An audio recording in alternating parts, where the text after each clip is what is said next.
All right, everybody. Good late morning. Welcome back. Hope you guys are doing well. And it's time to take a look at another free agent position.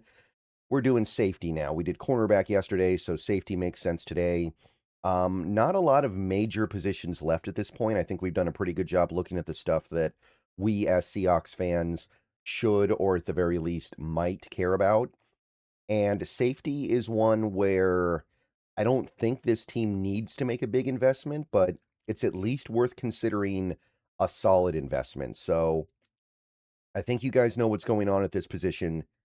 Kobe Bryant, free agent, considered by Spotrac to be the top free agent safety in terms of the market value he's going to command. I don't think we're keeping him, especially if he comes in at that price. So we need to consider getting a replacement. You can do it in the draft, you can do it down the line, or you can do it in free agency. So let's take a look. All right, everybody, before we go any further into this video, I want to take a minute to tell you guys about the Sleeper app and some new functionality they've recently rolled out, Team Picks.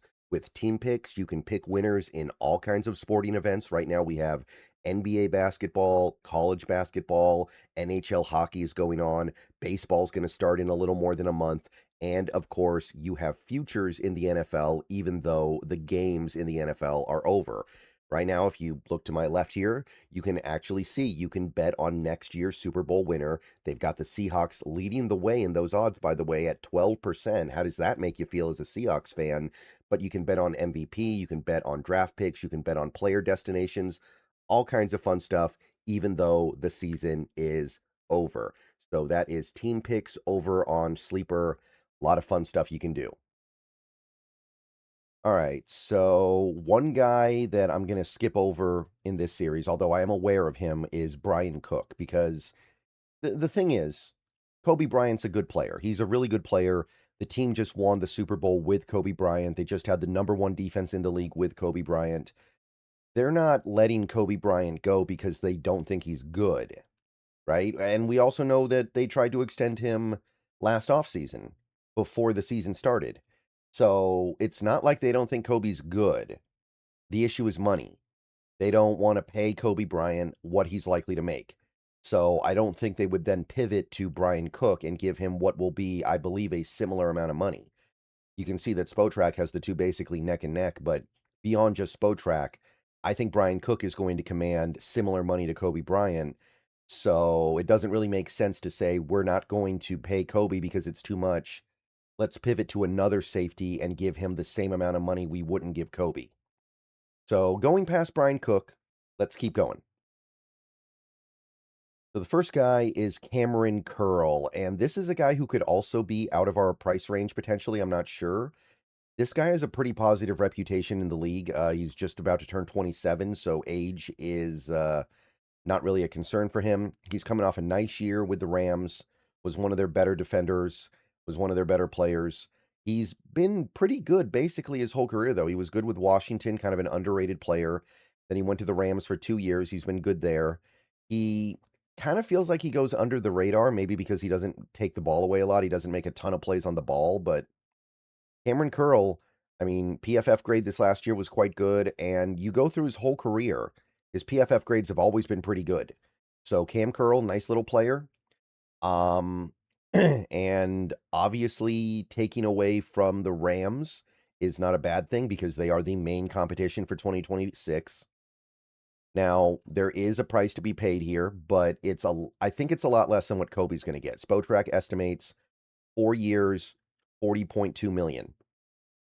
If that number is accurate, and there's no guarantee that it is, but if it is 4 years, 40.2 million, that might be a little bit too long term for this team. And it wouldn't shock me if he gets more than this. It's just hard to judge these things because I know he doesn't have tremendous draft pedigree, and Cam Curl's never been considered like an elite safety.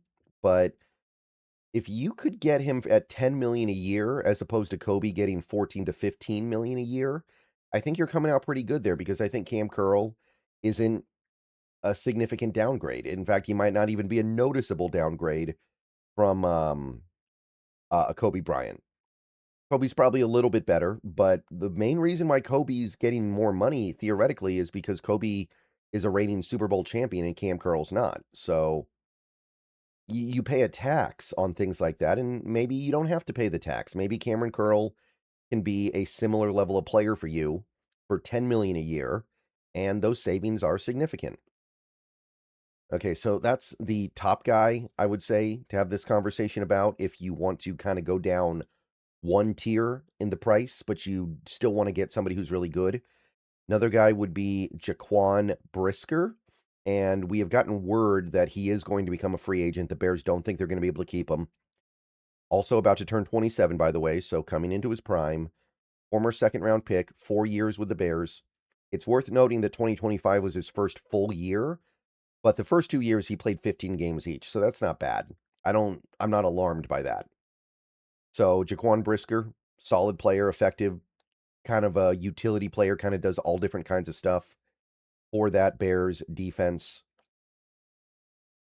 PFF, not a huge fan. Take that as it will. And look, we kind of know the story on the Bears defense this last year, right? They were great at forcing turnovers. They were great at making big plays. They were not very good at actually stopping opposing teams from snap to snap. Like if you could catch them on a day where they couldn't force turnovers, they really struggled. And you go back through Brisker's PFF page, it's pretty good. It's not anything amazing, but it works. It gets the job done. He's generally speaking a pretty good player, and he's also coming into his prime, so you're probably getting his best seasons. Now, Botrack recently updated to give him a little bit more money per year. They went up to 3 years, 33.3, so 11.1 per year. That's still less than what I think Kobe will get by maybe 3 to 4 million, maybe even a little bit more, who knows. But I do think he'll be a little bit cheaper than Kobe. And again, got to ask yourself, how much are you really downgrading? Like, I know Kobe Bryant's good, but I never watch this defense and get the sense that he is the linchpin that makes everything go. I think that he is somebody that you can look at and go, if I get a Cam Curl or a Jaquan Brisker type, I'm not really losing very much just plugging them in. It should be a quick transition. Now, if you get a rookie, obviously they got to go through their rookie growing pains. But Jaquan Brisker is somebody who I do think would be at a similar play for a little bit less money. So if he does indeed come in at this price, which I think is reasonable, then that's not a bad option either. Next up, we got another division rival here. We already talked about Cam Curl. Now we got Jaylen Thompson, former Cougar. So a lot of Seahawks fans are going to know this guy because he was a Cougar, and he was also a division rival his whole career. He's been with the Cardinals for 7 years, running mate for Budda Baker. Last 3 seasons, he's missed a total of 6 games, for whatever that's worth. I don't want to make a big deal out of that, but it is worth noting he has not played a full season since 2022, and he's pretty decent. He's pretty decent. I don't think there's as much sizzle here as there is with somebody like Curl or Brisker even, but you're getting a good, solid player, and if you surround him with better talent and you give him a good foundation to work with, maybe he could end up being about as good as a Kobe Bryant. Maybe that's the difference between the two guys, right? Maybe Jaylen Thompson will prove that, hey, you give me better teammates than what I have in Arizona, and I'll be at about the same level as somebody like that. Pro Football Focus has generally been positive on him. They gave him a pretty good grade last year. Previous years, generally speaking, pretty darn good. Nothing superstar, but good. And Spotrac thinks he's going to come into some money, but it's not going to be crippling. It's not going to be super long term. They go 2 years, 19 million, 9.5 million per year. So you're back into like seven digits per year, which maybe feels a little bit more comfortable. And you're talking about a more short-term solution, and this would allow you to maybe draft a safety and rest assured that you can kind of go one and done with Jaylen Thompson, right? You draft somebody, Jaylen Thompson plugs in for a year, and then you roll forward with the rookie. Now, the issue with doing something like this, which is a little bit more short term, is that you have Okada as your stopgap. You don't really need another stopgap if you are talking about safety because of Okada's presence, which is why the 3-year deal and the 4-year deals make a little more sense to me, but I mean, this is a calculated market value anyway. Who knows? Maybe this guy will get 3 years. Maybe this guy will get 4 years. But he's a good solid player, and I don't think you notice a huge drop off going from Kobe Bryant to him necessarily. And one final guy for this video, we got the guy we just beat in the Super Bowl, actually, Jaylinn Hawkins. Jaylinn Hawkins, going to turn 29 right before the season starts, so a little bit older, but still in his prime. Spent some years with the Falcons, went to the Chargers. Last 2 years, he's been on the Patriots and was actually a really effective part of that defense in 2025. That Patriots defense we know was pretty good this year, and Pro Football Focus thought that he was one of the big reasons why. They graded him about as good as you can. So this stands out, right? This stands out. These are some eye-poppingly good grades, and they're also way better than what he's done in previous seasons, so maybe it's a red flag that he was just having that big contract year to go get paid, but it's tough to ignore grades like this, especially the run defense grade. So, Jaylinn Hawkins, little bit of a concern here, I would say. I do think that you can make an argument that there are red flags here because he just out of nowhere suddenly looked like a much better player than he's ever been at 28. But at the same time, I mean, he's in his prime, right? It wouldn't be shocking if he was having his best years now. 3 years, 24.9 million, 8.3 million per season. So again, that's kind of a long-term solution here. Or at the very least, you wouldn't have to worry about safety for a little while. At least not his safety spot. So Jaylinn Hawkins, intriguing for sure. I would say there's a little bit more to be concerned about here than the other guys, but you're also paying a little bit less, right? 3 years, 24.8 or 24.9, pretty good.